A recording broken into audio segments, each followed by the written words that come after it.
मोरपंखी रंग उजळे जीवन, देवी देते प्रेम व सृजन, श्रद्धा आनंद सौंदर्याचा हार, नवरात्रीत लाभे सुखसागर. नमस्कार. आज नवरात्रीचा 8वा दिवस आणि आजचा रंग आहे मोरपंखी. हा रंग सौंदर्य, शांती, समृद्धी आणि बुद्धीचं प्रतीक आहे.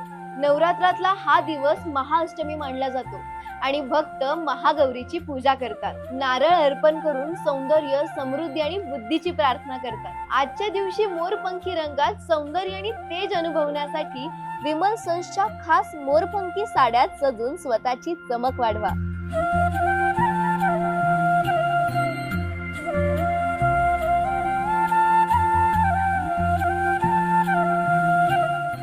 विमल सन्स कडून तुम्हा सर्वांना नवरात्रीच्या हार्दिक शुभेच्छा.